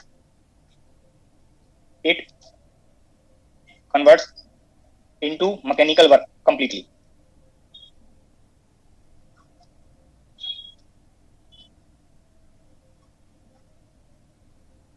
some part जरूर हीट का सिंक को ट्रांसफर करना पड़ेगा,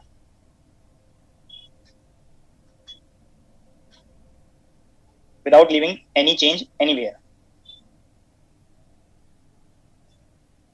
तो यहाँ पे इम्पॉसिबिलिटी के लिए स्टेटमेंट, अगर पॉसिबल करेंगे तो सेकंड लॉ वायलेट हो जाएगा। तो ये जो स्टेटमेंट है इसमें कहीं ना कहीं हीट इंजन का पार्ट आ रहा है, जो पहले मैंने हीट इंजन आपको डिस्कस कर दिया। Next statement Clausius statement.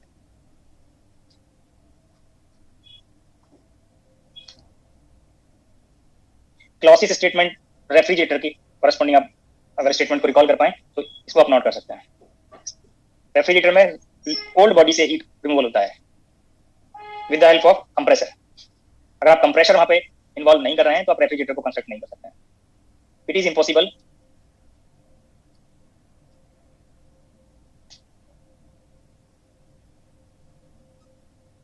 For a self acting machine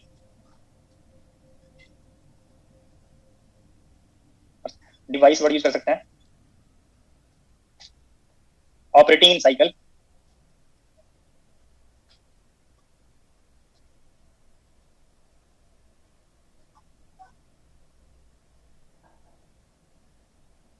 unaided by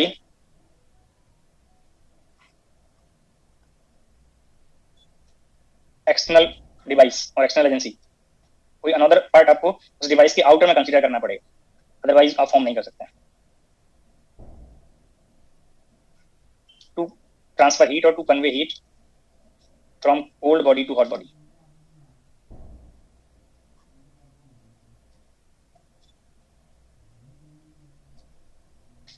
impossibility के लिए है।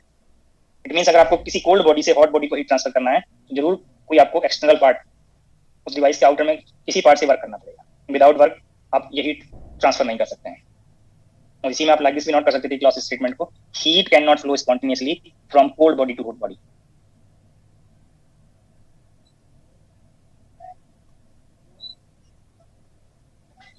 Heat can not flow spontaneously from cold body to hot body. ये क्लॉसियस स्टेटमेंट है। तो 2 स्टेटमेंट नॉट हुए, अगर कोई एक स्टेटमेंट का वायलेशन होगा तो ऑटोमेटिकली अनदर स्टेटमेंट का वायलेशन हो जाएगा, और डी स्टेटमेंट का वायलेशन होगा तो automatically second law of thermodynamics का वायलेशन हो जाएगा। एक थर्ड स्टेटमेंट आप नोट करेंगे regarding second law of thermodynamics in terms of change in entropy. इसमें प्रोसेस अलाउड होंगे, क्या प्रोसेस फॉरबिडन होंगे, किस डायरेक्शन में हीट ट्रांसफर होगा। any process that starts from one equilibrium state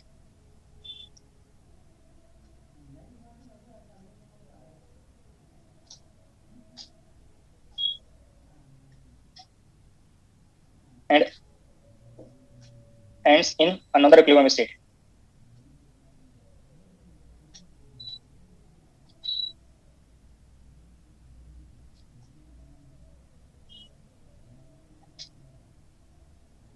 Will go in the direction that cause the entropy of universe.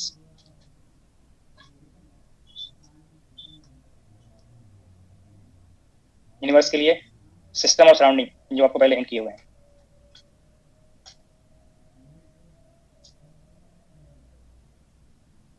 To increase, और increase होगा irreversible process के लिए, नेचुरल प्रोसेस के लिए, और रिमेन्स कांस्टेंट. इरिवर्सिबल के लिए इंक्रीज करेगा और रिवर्सिबल के लिए कांस्टेंट रहेगा.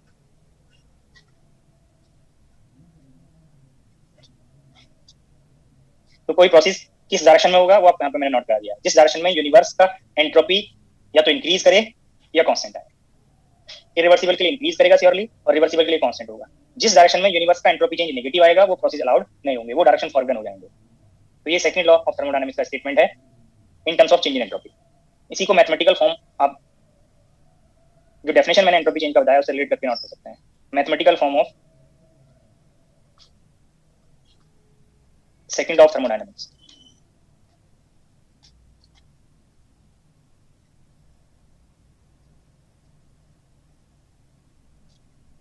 ये ds is equal to D Q by T आपको हिंट किया था. यहाँ पे एजम्पशन था कि इनफाइनेटिसिमल प्रोसेस के लिए ये कंडीशन रिवर्सिबल के लिए आएगा.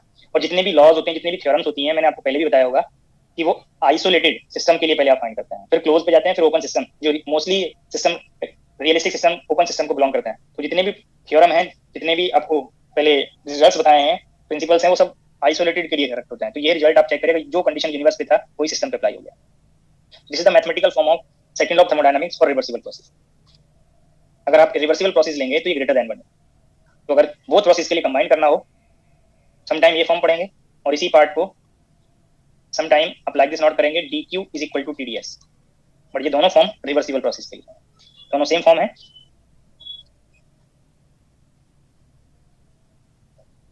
अगर आप इरिवर्सिबल के लिए नोट करेंगे तो इरिवर्सिबल के लिए एंट्रोपी चेंज ग्रेटर आता है. यहां से आप इसको कंपेयर करें तो dq लेस देन बनेगा. ये इरिवर्सिबल के लिए है. अगर बोथ प्रोसेस की कंडीशन को कंबाइन करें तो mathematical form of first and second law of thermodynamics dq is less than और इक्वल टू tds.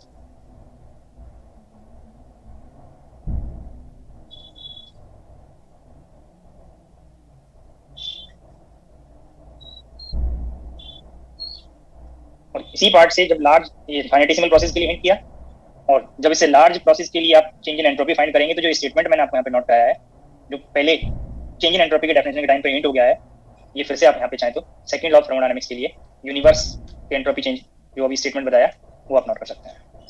कब जीरो है कब नॉन जीरो है वो स्टेटमेंट में यहाँ पे फिर से नोट करा दिया है, पहले आपको बताया हुआ है.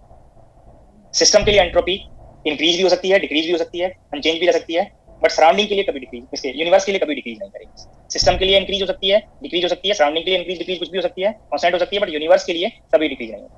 आइसोलेटेड सिस्टम के लिए कभी डिक्रीज नहीं है. तो जब तक सिस्टम का नेम वहाँ पे इंक्लूड नहीं करेंगे, आइसोलेटेड, ओपन और क्लोज, या अगर जस्ट सिस्टम वर्ड है, तो एंट्रोपी डिक्रीज भी हो सकती है. तो ये डाउट नहीं होना चाहिए कि एंट्रोपी डिक्रीज हो रहा है तो ये रॉन्ग हो गया. यूनिवर्स के लिए डिक्रीज नहीं होता है, वो मैंने आपको ऑल टाइम यही हिंट किया है यूनिवर्स के लिए.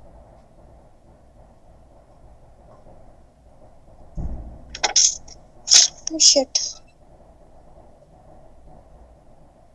जो भी आपको कार्नोट साइकिल के लिए पीवी डायग्राम डिस्कस किया था, उसको आप एंट्रोपी और टेम्परेचर डायग्राम में भी कन्वर्ट कर सकते हैं. समटाइम आपको एफिशिएंसी कैलकुलेट करना होगा तो पीवी डायग्राम पे आप कंपेयर कैलकुलेट कर सकते हैं, और एंट्रोपी टेम्परेचर डायग्राम पे भी कंपेयर कर सकते हैं.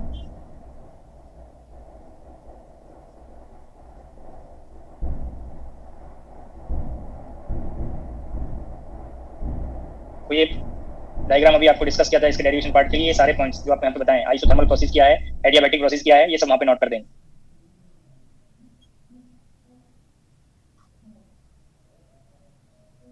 इसका इक्विवेलेंट टीएस डायग्राम आपको नोट करना है।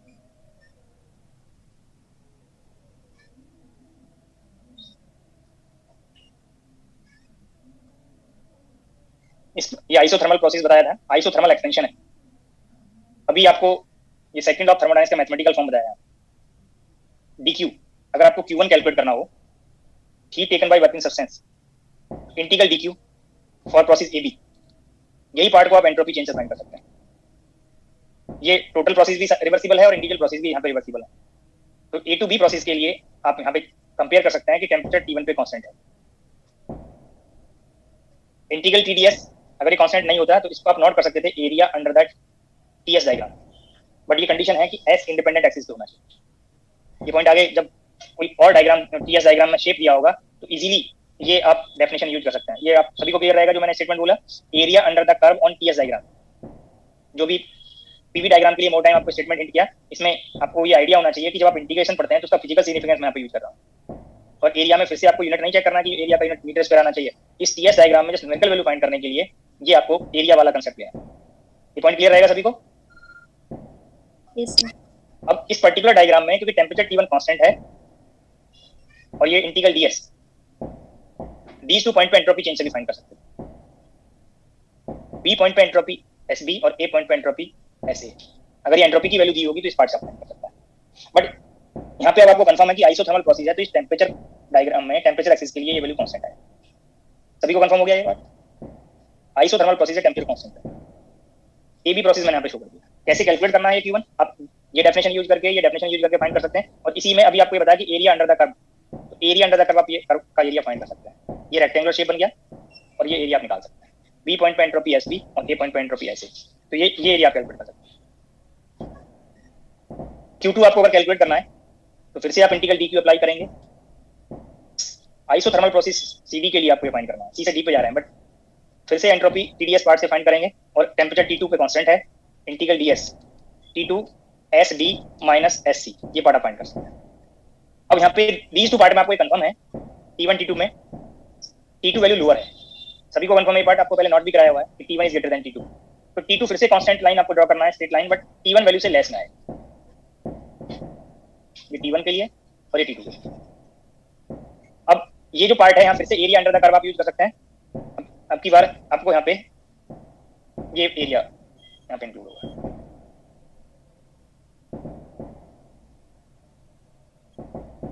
पहले आपको ये टोटल एरिया इंक्लूड करना है, एरिया अंडर द कर्व करिए, वर्टिकल लाइन शो करते हैं ये पार्ट।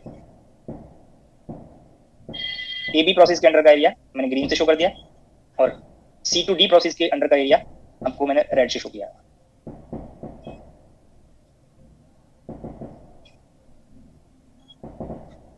अब वहां पे आप चेक कर सकते हैं B और C और D टू A ये एडियाबैटिक रिवर्सिबल प्रोसेस है।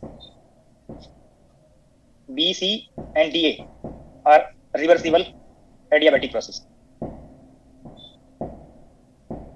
और रिवर्सिबल एडियाबैटिक प्रोसेस के लिए अगर आप कंडीशन अप्लाई करें DQ इक्वल TdS, तो ये इक्वलिटी साइन आया और D की वैल्यू एडियाबैटिक वाली कंडीशन से 0 हो गया। तो दीज टू पार्ट के लिए एंट्रोपी कांस्टेंट रहेगा।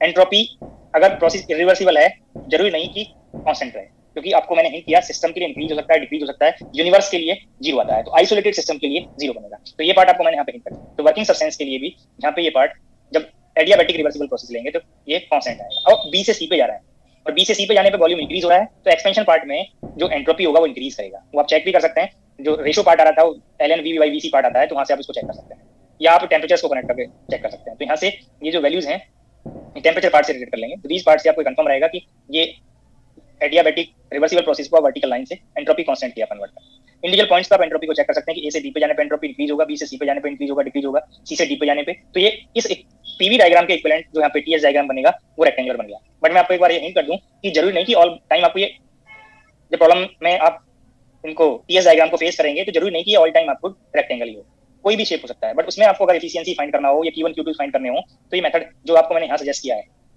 वो आप एरिया अंडर द कर्व से, या आपको कोई फॉर्म दिया तो आप इंटीग्रल करके रिजल्ट को फाइंड कर सकते हैं। अब दीज टू का डिफरेंस करना है वर्क डन फाइंड करने के लिए, Q1 माइनस Q2। ये दोनों अमाउंट आप चेक कर सकते हैं, ये अमाउंट ग्रीन से मैंने शो किया और Q1 पार्ट को और Q2 को रेड से शो किया है। जब ये डिफरेंस करेंगे तो ये एरिया आपको कंफर्म हो जाएगा। ओनली ये पोर्शन कंसीडर करना है, area enclose by the side, ये एरिया आपको कंसीडर करना है। ये ऑब्लिक लाइन शो कर दे रहा हूँ ब्लू से। ओनली ये एरिया आपको इंक्लूड करना है। तो यहाँ पे आपको कंफर्म हो गया कि work done area enclose by the cycle.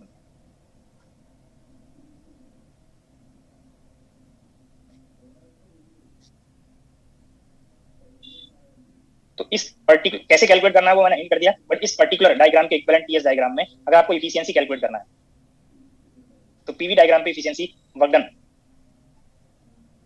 Bye heat taken from the source, तो आप चेक कर सकते हैं यहाँ पे work done area enclose by the cycle और heat taken area under the curve AB.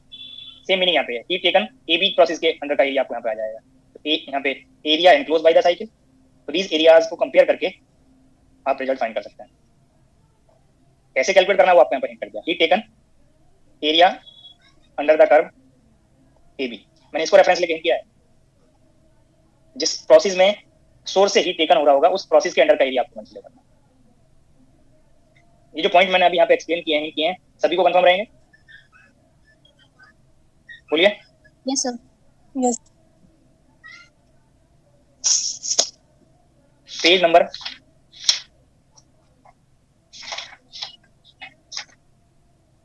7, problem number 8।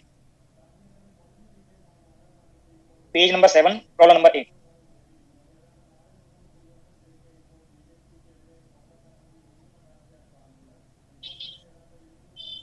A reversible engine cycle is shown in the following TS diagram.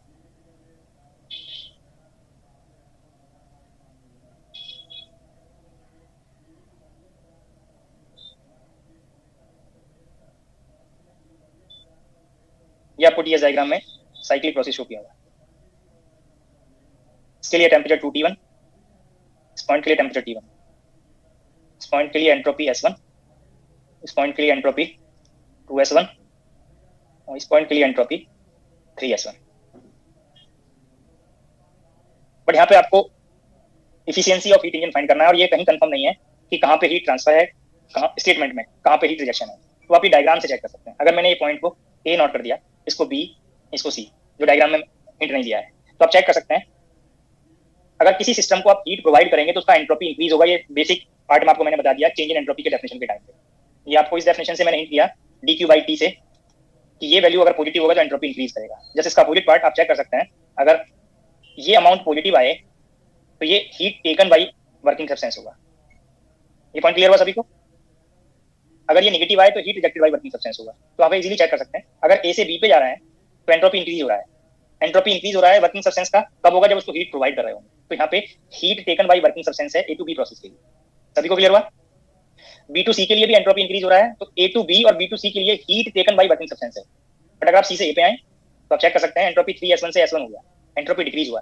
तो सी से ए प्रोसेस पे जब वर्किंग सब्सटेंस रिटर्न करेगा तो इस process में heat reject करेगा, working heat rejected by working substance है। तो जो अप्रोच मैंने यहाँ पे बताया इस पार्ट में कि प्लस होगा माइनस होगा, कैसे आपको फाइंड करना है, तो शेप चेंज हुआ बट अप्रोच अभी भी सेम है। तो यहाँ पे आप Q1 फाइंड करेंगे, heat taken by working substance. तो Q1 is the area under the curve ABBC।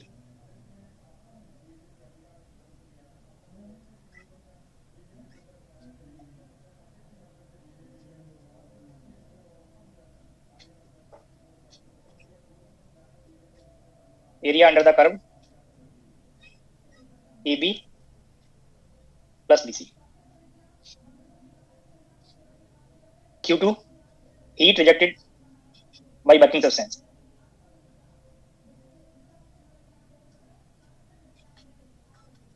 area under the curve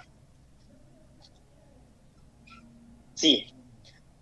W Q1 minus Q2 area enclosed by the cycle ABC। अब ये एरियाज आप कंपेयर कर सकते हैं। Efficiency calculate करने के लिए आपको W/Q1 कैलकुलेट करना है। ये साइक्लिक ABC ये साइक्लिक प्रोसेस का एरिया फाइंड करने के लिए आप इसको 2 राइट एंगल ट्रायंगल में कन्वर्ट कर सकते हैं। यहाँ पे चेक करें, ये राइट एंगल ट्रायंगल का एरिया अगर आप फाइंड कर लें तो टोटल एरिया ट्रायंगल के लिए इसका डबल है। ये पॉइंट सभी को क्लियर हो रहा है? जो ABC ये ट्रायंगल है उसका जो एरिया है, जो मैंने शेडेड रेड पोर्शन से राइट एंगल ट्रायंगल शो किया है, उसका जो डबल है। Yes, sir. तो यहाँ पे आप कैलकुलेट कर सकते हैं हाफ इंटू बेस। बेस आप एंट्रोपी चेंज से फाइंड करेंगे S1 और हाइट, दीज टू के डिफरेंस से फाइंड करेंगे T1। ये एक पर्टिकुलर ट्राइंगल का एरिया आ गया। अनदर राइट एंगल ट्राइंगल के ये भी एरिया सेम बनेगा। अब Q1 वैल्यू फाइंड करना है तो AB के अंडर का एरिया, ये ट्राइंगल पार्ट और ये शेडेड पोर्शन, BC के अंडर का एरिया, ये ट्राइंगल रिमेनिंग ट्राइंगल पार्ट और ये शेडेड पोर्शन, और ये शेडेड पोर्शन रेक्टेंगल है। तो रेक्टेंगल में इस टोटल ट्राइंगल का एरिया अगर ऐड कर दें तो Q1 है। और ये रेक्टेंगल का एरिया आपको यहाँ पे कंफर्म है, 3S1 से S1 डिफरेंस करेंगे तो ये वाली साइड पता चल गया, और ये वाली साइड T1 है। तो आपको यहाँ पे कंफर्म हो गया ट्वाइस T1S1 ये स्क्वायर रेक्टेंगल का एरिया है, और यहाँ से दीज को आपने ऐड किया तो ये T1S1 ट्राइंगल का एरिया है। तो T1S1 डिवाइडेड बाई 3 T1S1, तो ये 1/3 इफिशियंसी आ गया। फर्स्ट ऑप्शन करता हूँ। देखो आप लोगों को डाउट ना हो इसलिए मुझे सम मोर पार्ट आपको यहाँ पे एक्सप्लेन करना होता है, बाकी खुद से कैलकुलेट करना होता है तो इसी पार्ट से ये कंफर्म हो जाता है।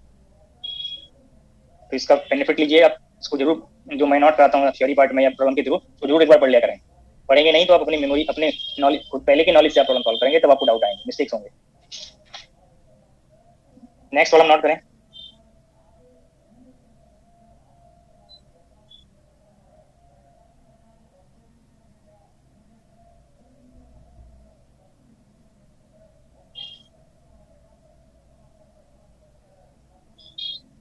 An idle engine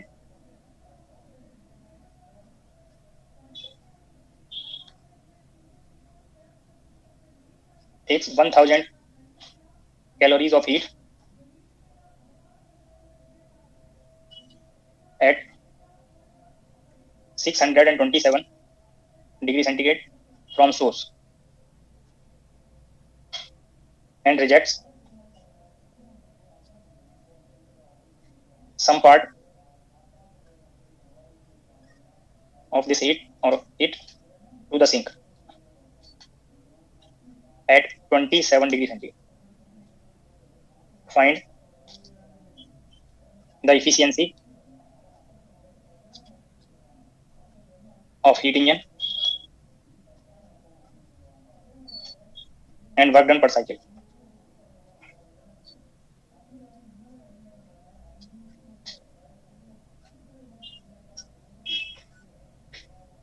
तो यहाँ पे जैसे ही आपको वर्ड इंक्लूड हुआ ideal heat engine, ideal, are not, reversible, बीज कोई भी वर्ड यूज होगा तो आपको कंफर्म हो गया कि Q1/Q2 is equal to T1/T2। Heat transfer at temperature T1 and ये Q1 heat transfer Q2 at temperature T2। तो heat transfer ratio in terms of temperature at ratio of temperature at absolute scale, ये आपको condition बीज word से confirm हो जाएगा। तो यहाँ पे आपको T1 T2 दिए हुए हैं, आपको इफिशियंसी का एक्सप्रेशन, टू एक्सप्रेशन आपको कंफर्म हो गए, 1 - Q2/Q1 एंड 1 - T2/T1। आपको Q1 Q2 में कोई एक पार्ट बताया, वो हीट ट्रांसफर नहीं पता, बट टेम्परेचर्स बोथ पार्ट के लिए पता है, सोर्स के लिए भी और सिंक के लिए भी। तो पहले आपको इफिशियंसी फाइंड करना है तो आप फाइंड कर सकते हैं, बट आपको ये हिंट किया था कि टेम्परेचर एब्सोल्यूट स्केल पे यूज करना है। तो सिंक का टेम्परेचर सेंटीग्रेड स्केल पे 27 दिया है, केल्विन पे आप इसको कन्वर्ट करेंगे। सोर्स का टेम्परेचर भी सेंटीग्रेड स्केल पे दिया है, केल्विन पे कन्वर्ट करेंगे और ये रिजल्ट फाइंड कर सकते हैं।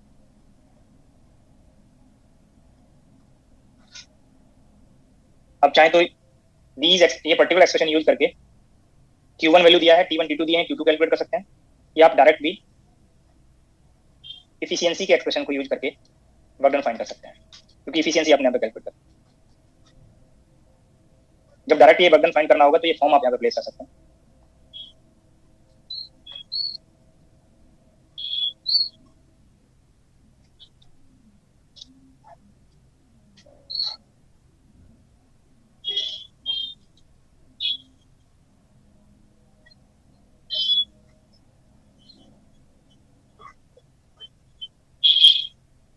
नेक्स्ट प्रॉब्लम नोट करेंगे।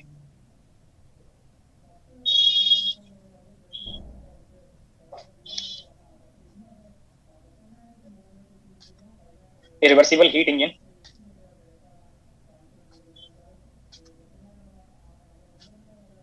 is working between source and sink whose temperature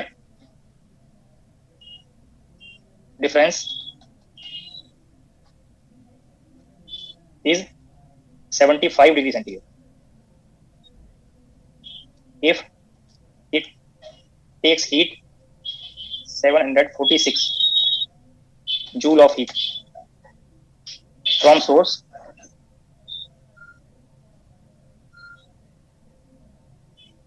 and rejects 546 joule of heat to the sink. Find the temperatures of source and sink.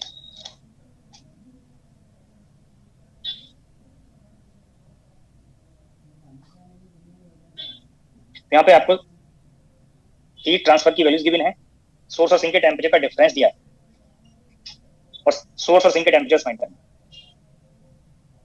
तो रिवर्सिबल का हीट इंजन वर्ड से आपको ये confirm हो गया, ratio of heat transfer is equal to ratio of temperature at absolute scale. यहाँ पे 746 source के लिए हीट ट्रांसफर जो नोटेशन Q1 बताया है, 546 सिंक के लिए है जो Q2 नोटेशन बताया है। अगर आप सोर्स का टेम्परेचर T1 ले रहे हैं तो सिंक का टेम्परेचर सोर्स से लेस होगा, जो T2 वैल्यू को in terms of sink temperature, in terms of source temperature आप रिलेट कर सकते हैं।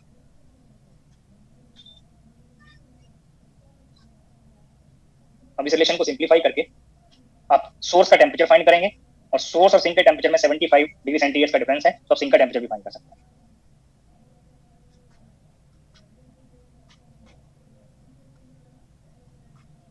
ये मल्टीप्लाई करेंगे, टेम्परेचर पार्ट मैंने सेपरेट कर लिया, राइट साइड में 546 T1, सेम साइड लाएंगे, टेम्परेचर वाले पार्ट को सेम साइड लाएंगे, ये माइनस वाला पार्ट राइट में 75 इंटू 746 और दीज टू पार्ट का डिफरेंस 200 बनेगा। ये वैल्यू को फाइंड कर सकते हैं। 279.75 279.75 किस स्केल पाएगा? केल्विन पे। ये फॉर्म केल्विन के लिए करते हैं। इस स्टेप में डाउट तो नहीं किसी को? No sir. सिंक का टेम्परेचर फाइंड कर लीजिए।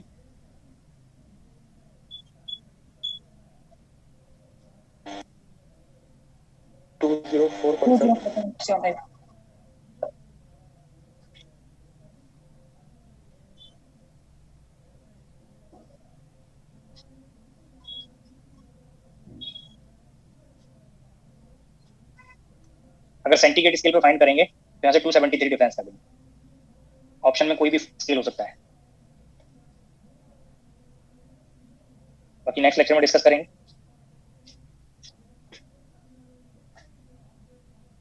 सर एक बार बैक स्लाइड दिखा दी।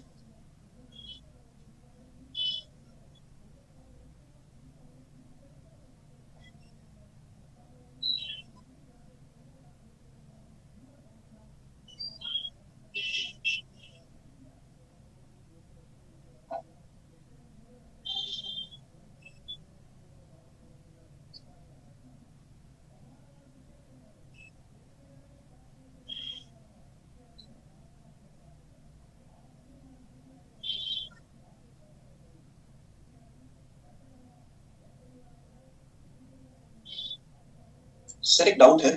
हाँ जी। तो जैसे जो रेफ्रिजरेटर है इसमें सोर्स का जो टेम्परेचर है वो सिंक के टेम्परेचर से ज्यादा होगा?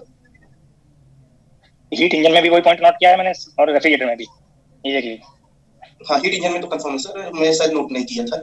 यहाँ पे भी बताया मैंने। अब आप चेक कर सकते हैं हीट कहाँ से कहाँ पे रिमूव हो रहा है। यहाँ पे यहाँ सिंक सर, सिंक से सोर्स रिमूव हो रहा है और सोर्स को प्रोवाइड हो रहा है। ये आपको यहाँ पे बताया है। कोल्ड बॉडी से हीट को रिमूव हुआ है तो किस टेम्परेचर T2 अभी लोअर है या नहीं है? हाँ, तो वही कंडीशन होगा दोनों में। मैंने ये बताया भी था, आप पता नहीं आप लोग कहाँ कंसंट्रेट रहते हैं। जब रेफ्रिजरेटर बताया तो मैंने कहा कि एरो के डायरेक्शंस हैं, इनको रिवर्ट कर दीजिए, बाकी पार्ट सेम रहेंगे। Okay sir. जी सर, हाँ बताया था सर। Thank you sir. एक बार स्लाइड को सारी बात स्लाइड शो कर दीजिए प्लीज, फर्स्ट टू लास्ट। हाँ जी, मैं अभी क्या कर रहा था? मोबाइल कर दीजिए।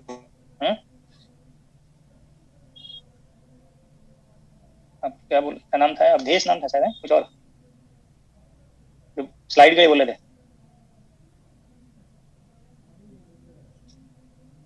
कौन सी स्लाइड छूटी है नंबर बता दीजिए।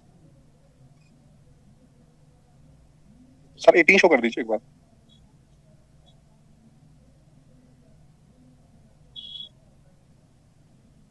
ठीक है sir, thank you sir.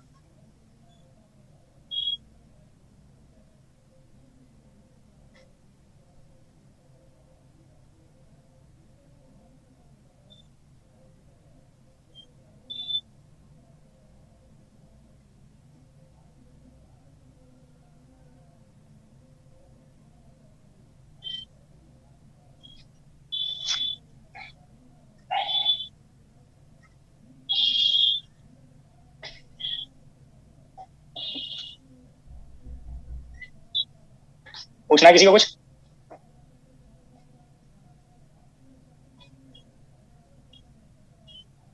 No sir. मैं एग्जिट करता हूँ।